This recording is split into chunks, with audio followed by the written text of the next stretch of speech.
Salut, c'est Alice. Je manque un petit peu de temps en ce moment pour vous parler de tout ce à quoi je joue, mais j'ai quand même pas mal joué en avril-mai.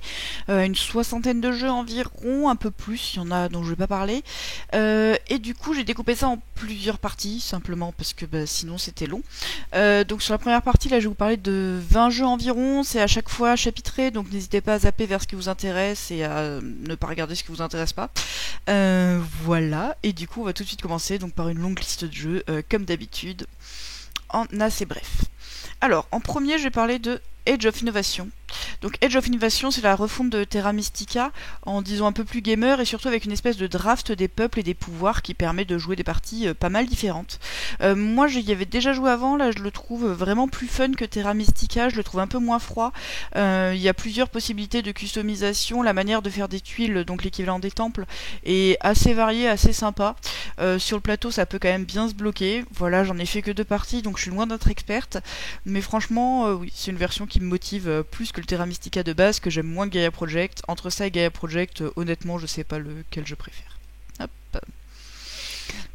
Age of Inventors, donc ça c'est un KS qui est arrivé il y a pas très longtemps et on a été plutôt déçus. Il y a un système qui a l'air plutôt rigolo d'inventeurs qu'on va placer pour ensuite placer des inventions autour, de nécessité de se développer avec une pose d'ouvrier et des cadrans qui nous permettent de faire des actions aussi, donc deux types un peu d'actions.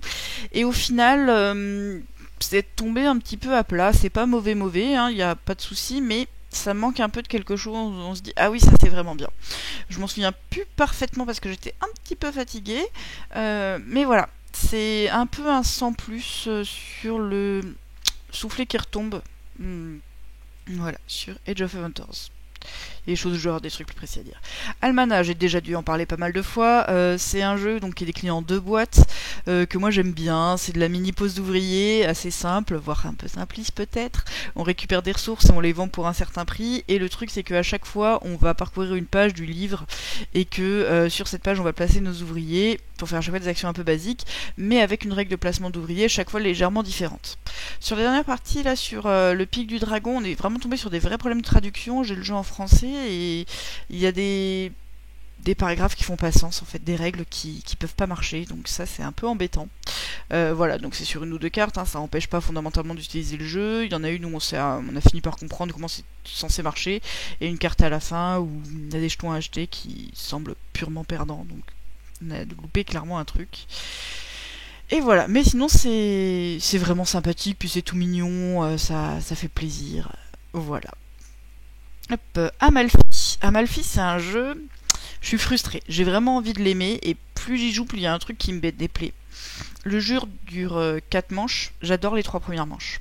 Et la quatrième manche, c'est trop fast. Donc on va avoir un système d'action qui est vachement malin parce que nos ouvriers, c'est nos bateaux qui vont servir à aller sur les actions mais qui vont aussi servir à stocker des ressources. Donc si on a fait trop d'actions, on peut moins stocker de ressources, on peut moins ping-ponger pour aller faire des tas de trucs. On a des cartes à taper chaque tour, on a vraiment plusieurs manières de faire des actions et tout est assez tendu sur les ressources. Ce qui se passe, c'est que dans la quatrième manche, si on s'est bien développé, c'est beaucoup moins tendu. Et donc là, on se trouve à faire un peu des combos semi en boucle. Alors on s'épuise forcément un petit peu au bout d'un moment parce que tout n'est pas utilisable à l'infini, mais on a quand même beaucoup de manières de réactiver des choses, beaucoup de manières de récupérer les ressources. Si on a beaucoup de bateaux, en jeter un de temps en temps, ça va pas nous ralentir beaucoup. Du coup, je trouve ces derniers tours vraiment trop fast avec un petit côté à quoi bon, on fait tourner en boucle notre machine pour faire un maximum de points. Moi, ça m'excite pas plus que ça. Alors que tout le reste, toutes les tensions sur à quel moment on se développe, comment est-ce que ça va se passer, capturer un bateau quelque part pour pouvoir faire moins de ressources pendant tout le reste de la partie, ça marche très très bien. Les personnages sont plutôt bien fichus, en plus il y en a vraiment pas mal et ça c'est très agréable. Il y a de l'immédiat, il y a des points de fin de partie, mais voilà. Déception donc sur cette fin de partie, ça fait plusieurs parties que c'est le cas et ça me décidera pas d'y jouer pour autant hein, parce que le jeu a des vrais bons côtés, mais pour moi ça manque un truc sur cette quatrième manche. Aqua, c'est un jeu de pose de tuiles, disons un peu à la Acropolis, un peu plus difficile à aborder, et beaucoup sur la combinaison de scoring de points. Donc il va y avoir 6 petits animaux qu'on va placer quand on va faire des hexagones de couleurs identiques avec des hexagones coupés entières, comme ça. en fonction de ce qu'il y a à côté, il va y avoir des récifs qui sont des grands trucs de même couleur qui vont permettre de doubler les points des petits animaux dessus. Et quand on va réussir à faire une forme, on va mettre un grand animal dessus pour faire des bonus de points aussi. C'est vraiment tout sur dans comment je vais compléter mes points pour en faire plein. Moi j'aime beaucoup, autour de moi ça a moins plu, il y en a certains qui aiment bien, mais je pense que c'est moi qui aime le plus. Parce qu'il y a ces décomptes tordus. Qui fait des tas d'alternatives. J'ai essayé à deux ça me plaît un peu moins parce que on a plus envie de regarder le jeu de l'autre et j'ai pas envie de me fatiguer autant. Des fois quand on voit quand même que le suivant cherche un truc bien particulier, on lui enlève, donc il y a un petit peu d'interaction. Moi quand je joue, je suis surtout concentré sur mon jeu à moi et comment bien l'optimiser. Il y a quand même certaines tuiles qui permettent un peu plus d'interaction, pas trop prise de tête sans avoir analysé précisément le terrain. Hop. Il y a une vraie variété des objectifs, énorme. J'ai joué à Barrage, et notamment j'ai joué à Barrage sur la nouvelle carte Colorado, que j'ai trouvé vraiment très chouette. C'est assez marrant, c'est un peu perturbant. Le cœur du jeu reste le même, hein, on fait des barrages pour aller stopper de l'eau, pour aller faire passer dans des turbines, pour aller alimenter en électricité des usines. Et vraiment, un des buts, c'est de construire beaucoup d'éléments. Et avec de la pose d'ouvriers, avec des ressources qui sont tendues, avec une roue qui va capturer nos moyens de production qu'on va libérer au bout d'un certain temps. Et tout est ultra tendu, on a rejoué à 4, moi c'est vraiment la config que je préfère, qui est bien tendue. Et là dans le Colorado, il y a un truc de plus qui est qu'il y a quelques emplacements en plus sur la carte qui vont pouvoir nous donner des actions bonus potentiellement assez fortes, potentiellement des alternatives, qui vont être de base assez chères, dont le coût va pouvoir réduire si on fait des ponts par-dessus nos barrages, mais qui dans ce cas empêcheront les barrages d'être élevés plus tard, mais peuvent aussi taxer les autres. Avec pour cette manière de récupérer des ponts qui vont nous donner un bonus immédiat, mais il faut le faire dans le bon timing, sinon ça peut coûter un peu cher si les autres sont déjà passés par là. Bref, c'est une alternative qui est vraiment chouette, qui change la manière de jouer les élévations. Et on a eu une partie ultra tendue sur les 4 joueurs, on était 3 au coude à coude. Donc ça, c'était vraiment très agréable, cette manière de décompter les points, tout ça. Enfin, j'adore Barrage et là, ça ne fait pas défaut, clairement. Hop. Non. Hop. Oh non. Vous allez savoir tout ce qui vient après. Bitoku, c'est un jeu que j'aime vraiment beaucoup. Il y a de la pose d'ouvriers pour aller construire des pierres magiques et des huttes et des différentes choses. Ce qu'on fait au fond, ce qu'on construit, c'est pas extrêmement excitant. Les pistes qu'on parcourt, c'est très classique. Par contre, la manière dont on le fait, moi j'aime beaucoup. C'est un jeu extrêmement basé sur le timing et ça, c'est un truc qui pour moi est vraiment top. On va avoir chacun un plateau devant soi. Et sur ce plateau, on va poser 3 esprits. Quand on pose un esprit, ça nous libère un dé. Une fois qu'on a un dé libéré, on peut l'envoyer dans la forêt. Et une fois qu'il est dans la forêt, on peut le faire traverser la rivière pour aller de l'autre côté de la rivière. Ce qu'il y a, c'est que quand on veut se placer sur la forêt, il y a des places disponibles, mais surtout, il faut être plus fort que les autres. Il vaut mieux jouer en version strictement plus forte, un peu plus agressive, à mon avis. Et donc on bloque un peu les autres tant qu'on est là, on a envie de traverser un moment, mais de préférence après que les autres aient pris un pis-aller par rapport à l'action qu'on leur bloque. Qu'on leur bloque pas totalement parce qu'il y a toujours possibilité de faire des petites choses à côté. Mais voilà, il y a vraiment cette tension autour de la table sur qu'est-ce qui va pouvoir être fait à quel moment, par qui, quand est-ce que j'ai envie d'activer mes dés, de les libérer, je peux cramer des moines pour aller les libérer plus vite. Ce jeu de l'action, de à quel moment je fais l'action, il y a plein de petites tensions, même dans les esprits là qu'on va jouer, les cartes yokai, il va y avoir différents pouvoirs et à chaque fin de tour on peut en supprimer une. Il y a un petit côté deck building là-dessus qui est très léger mais qui encourage quand même à jouer certaines actions en pensant aux bonus que ça vous donne en fin de tour. Vraiment ce qu'il y a autour de ce jeu là, vraiment j'adore. On n'a pas joué avec l'extension qui est sortie depuis, donc j'ai pas forcément eu des échos extraordinaires, même si j'ai quand même envie de l'essayer un jour. Mais oui, ça faisait bien plaisir d'y rejouer. J'ai joué à Blot.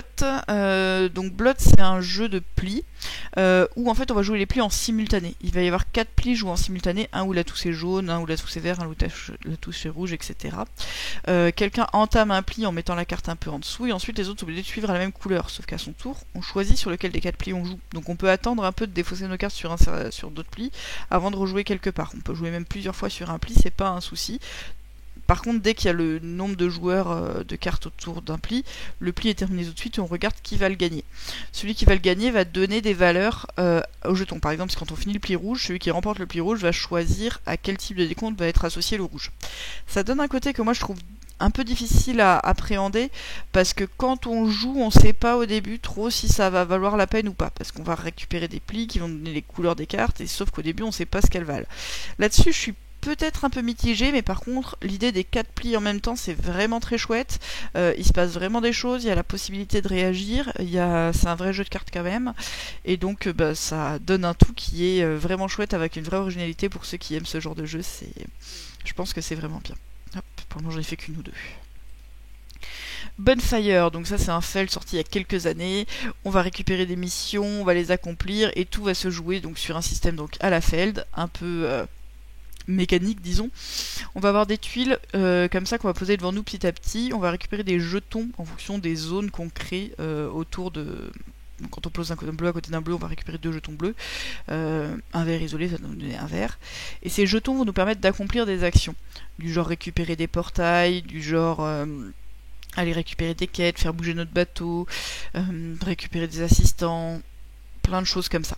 Ces quêtes vont porter sur tous les différents éléments du jeu et les retourner vont nous permettre d'avoir des feux allumés qui vont permettre d'allumer les phares et donc de mettre ses prêtresses dessus pour faire des tas de points de victoire. C'est vraiment aussi là un jeu un peu de rush et de timing parce qu'il y a donc plusieurs critères. Dès qu'on finit un critère, on a un petit bonus d'aller placer un petit meeple. Donc quand on remplit une quête, on remplit un petit meeple qui va nous donner une action bonus, mais quand on est le premier à avoir les 7 d'une catégorie aussi. Et là-dessus, il y a une vraie course, c'est vraiment chouette, la partie va assez vite au final, pour un jeu de ce calibre, et on a envie d'être capable de faire tout ce qu'on a envie de faire avant, mais on pourra pas tout faire. C'est sûr que si on essaye de tout finir, on va tous se faire griller par les autres, et il va rien se passer. Donc ça, moi j'aime beaucoup, c'est du pur feld, ça me plaît toujours beaucoup. J'ai fait une petite partie de les bons comptes pour les bons ennemis, c'est un jeu tout bête, on a chacun 2 cartes devant soi je crois, à chaque fois on en tire une, qu'on rajoute à notre main, puis on va la placer sur la grille centrale, et chaque carte, donc on la place à nos couleurs, elles sont recto verso avec le même personnage, et à la fin on décompte les points de notre personnage en fonction du personnage qui est autour. Ça casse pas 3 pattes à un canard pour moi, c'est assez mignon, il y a des petits choix à faire, on subit un peu le tirage, on essaye un peu de bloquer l'autre. J'ai l'impression que nos choix, il y a un peu de tirage et de se dire qu'est-ce qui va pouvoir tomber, mais sinon nos choix sont un peu calculatoires en fonction de ce qu'on voit sur la table, pas forcément d'une profondeur immense, mais le format permet de sortir facilement. En théorie ça se joue en 3 manches, on peut faire une manche assez rapide, ça s'explique bien, voilà. C'est pas mal en jeu à 2. En jeu à 2, j'ai testé Champ d'honneur. Ça faisait longtemps que je voulais essayer. C'est un espèce de, disons, jeu d'échecs où on veut garder la position de certains éléments pour les prendre le contrôle dessus. Et pour ça, on va jouer des pions qui ont chacun un peu leur particularité. Donc, ils ont un pouvoir à activer qui va dépendre normalement d'un draft de cartes. Moi j'ai fait en partie découverte, donc on avait des cartes déjà draftées qui nous étaient données, et par contre on va pouvoir changer la proportion des types de pions qu'on va avoir, puisqu'on les pioche dans le sac à chaque fois. On va en immobiliser certains sur le plateau et on va pouvoir en recruter plus de certains types, donc ça donne le fait que il y a des pions qu'on puisse immobiliser complètement si on n'a plus aucun pion de ce type là dans notre paquet, ou alors au contraire d'avoir des pions très mobiles si on en a joué plein. C'est plutôt sympa, moi c'est pas trop mon style de jeu, c'est très abstrait pour moi. J'ai quand même pris plaisir à ma partie, je prendrai plaisir à y rejouer en essayant de drafter pour voir un peu tenter des choses. Voilà. Et ça je suis contente d'avoir découvert.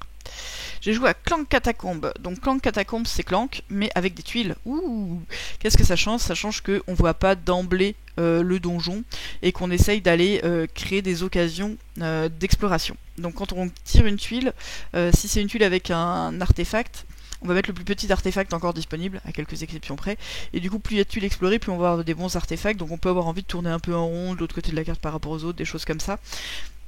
Il y a une gestion vachement maligne, ce qui est que là on a des crocheteurs qui vont aller sur des cadenas, et pour avoir les secrets majeurs ou des prisonniers qui sont des manières de faire des points de victoire, il va falloir avoir ces crochets. C'est aussi ce qui permet de passer sur les routes à cadenas. On en a un stock limité, il y a quelques cartes qui en donnent. C'est un peu un trade-off où c'est un peu compliqué de se dire je le dépense ou pas, est-ce que je prends une carte qui va me donner ça mais qui va me ralentir. Ça marche bien, honnêtement toutes les variantes par rapport aux règles de base marchent très bien, sinon on retrouve vraiment l'esprit de Clank avec ce petit esprit découverte et haha, il y avait ça là-bas qui est assez fun et qui se prête très très bien au jeu. Et en plus là je joue avec un petit module qui est un truc, je crois que c'est acheté sur internet, de personnages différenciés, donc on a tous un deck de départ légèrement différencié, et ça c'est assez fun à jouer aussi, ça donne des spécialités aux personnages. Voilà. pour Clan Catacombe. Ça sort bientôt en français, je crois. Je crois que ça sort dans quelques semaines, mois, en français. Hop, Collab.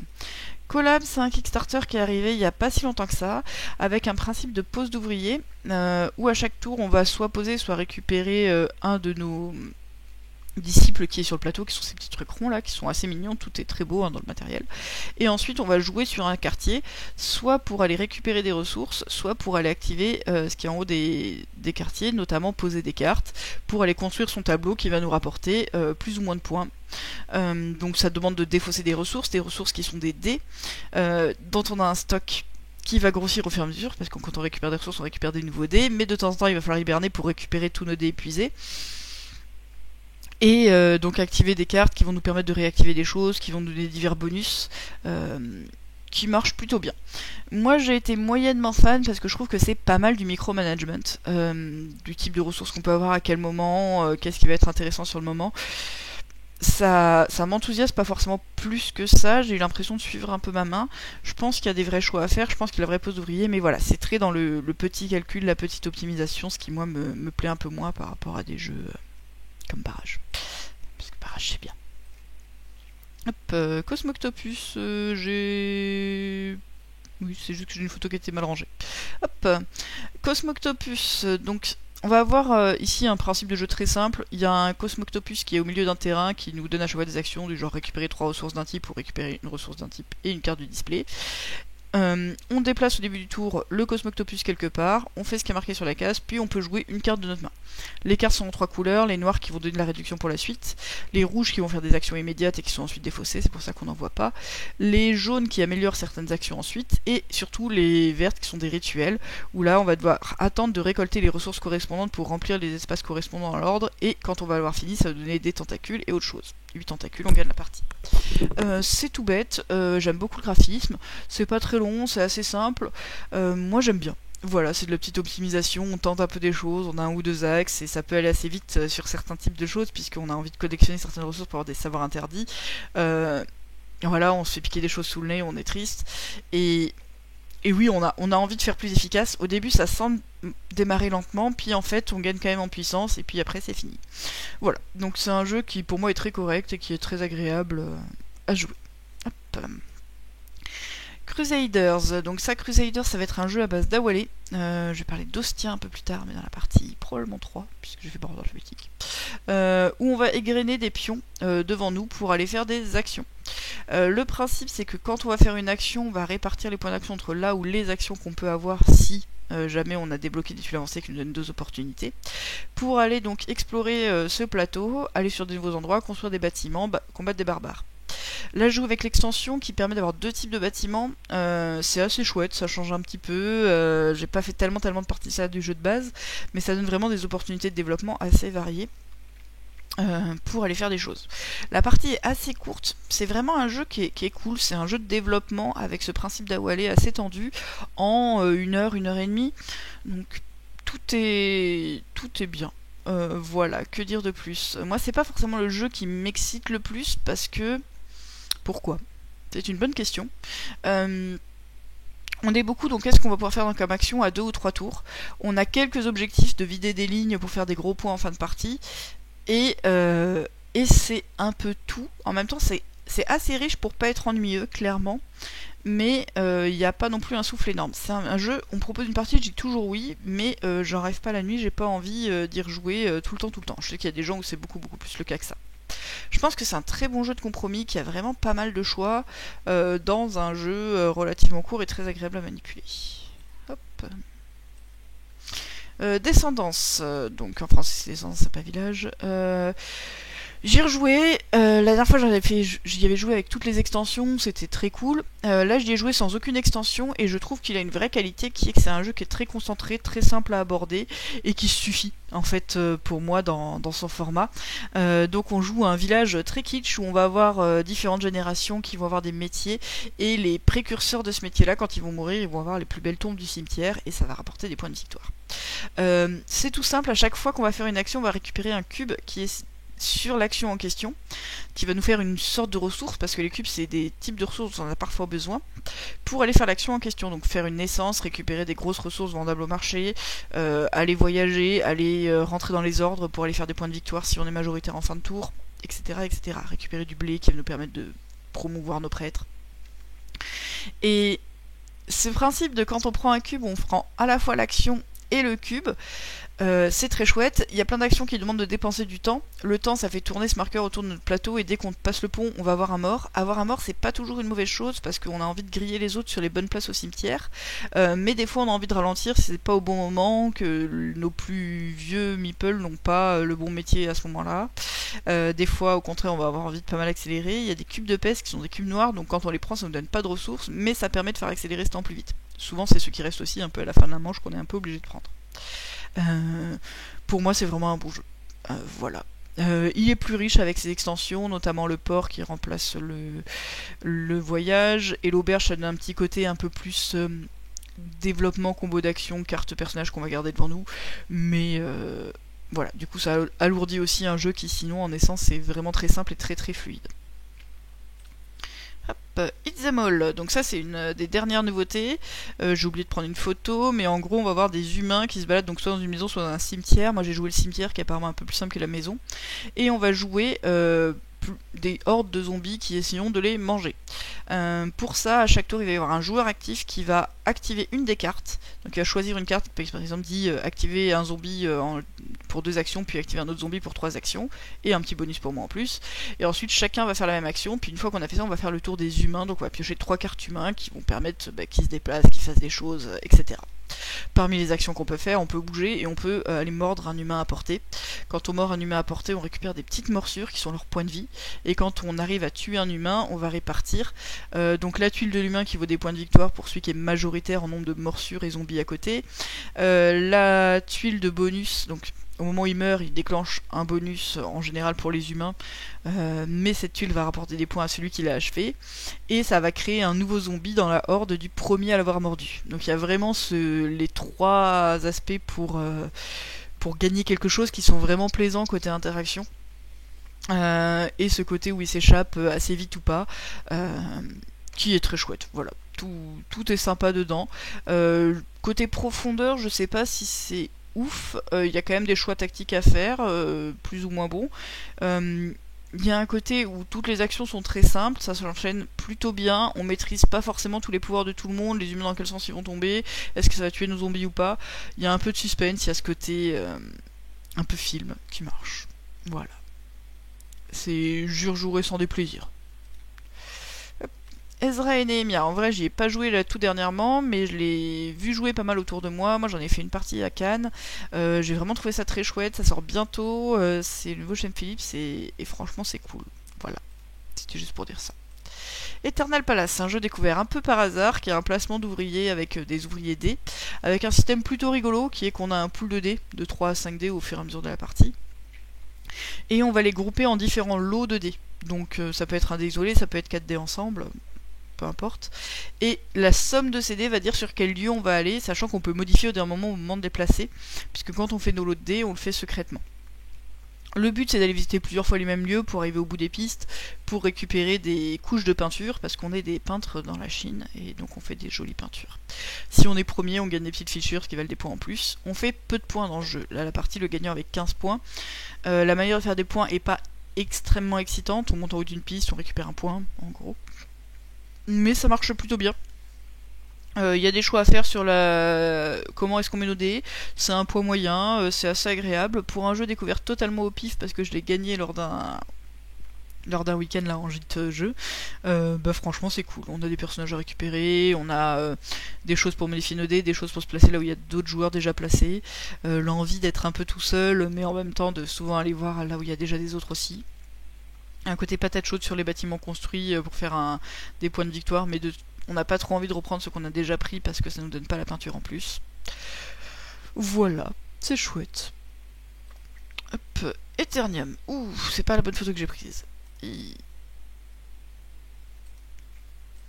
Donc Eternitium, Eternitium, c'est un jeu qui va être tout simple de deck building qui dure une quinzaine de minutes, où désolé c'est très moche parce que j'ai pas le fond, on a juste des portails de couleurs, enfin de formes, et on va essayer de jouer la bonne forme en face. C'est tout bête, on va avoir des cartes en main qui représentent différentes formes, on a un portail à ouvrir en ce moment qui a une certaine forme devant lui, on va jouer la carte carré pour ouvrir un portail carré. Ok, sauf qu'au début les cartes elles sont visibles, après elles sont cachées, donc on peut tenter de jouer un carré, on retourne la première carte, c'est un carré tant mieux, sinon on mélange, donc on sait plus ce qu'on a. Il y a un petit côté mémoire potentiellement si on va fouiller beaucoup. Ce qu'il y a c'est qu'on va récupérer des technologies qui vont nous permettre soit de révéler des cartes, soit d'avoir plus de portails possible d'un coup, soit d'aller rajouter des cartes chez les autres, plein de choses comme ça. Le truc c'est que pour prendre ces technologies, on va se rajouter des portails. Et le but évidemment c'est d'avoir le premier à parcourir tous ces portails. Du coup le système est très simple. Moi j'ai trouvé la durée de vie un petit peu frustrante parce que c'est un peu court pour avoir l'impression que nos technologies ont un impact vraiment important. On fait que des choix assez court terme finalement. Donc ça c'est peut-être un petit peu dommage. Mais sinon c'est assez fun. Franchement en ultra épuré, j'ai bien aimé. Voilà. Hop. Et enfin, pour le dernier jeu de cette première partie, Fit to Print, j'en ai déjà parlé, mais je vais en reparler plein de fois parce que c'est un jeu que j'adore. C'est un jeu de sélection simultanée à toute vitesse, un peu la Galaxy Trucker à la Mondo. On a des tuiles devant nous, et on a 3 minutes, ou 4, enfin je sais plus, pour aller fouiller et garder des trucs devant notre bureau, les empiler sur notre bureau tant qu'on peut, et au moment où on le choisit, commencer à aller les mettre sur nos journaux pour disposer d'un beau journal bien plein, donc il y a 3 jours avec à chaque fois un peu plus de zones à faire, qui vont nous rapporter des points pour les articles qu'on a mis dessus, pour les photos quand elles sont à côté des bons articles, pour le bonus de notre une, plein de choses comme ça. Et le matériel est super agréable, je trouve le jeu vraiment fun. Le décompte de points est un tout petit peu pénible, mais c'est pas très très long non plus. Et il y a ce côté un peu bascule où celui qui a mis le moins de pubs en tout parmi ces 3 journaux, qui a eu le moins d'argent par la pub, fait faillite et on compte pas ses points, on compte que les points des autres. Donc ça, moi j'aime beaucoup, je trouve ça très très fun. Voilà pour cette première partie. Les 2 autres devraient pas tarder à sortir. Je vous fais des gros bisous et puis à bientôt. Voilà, en espérant avoir un peu de temps pour la chaîne prochainement.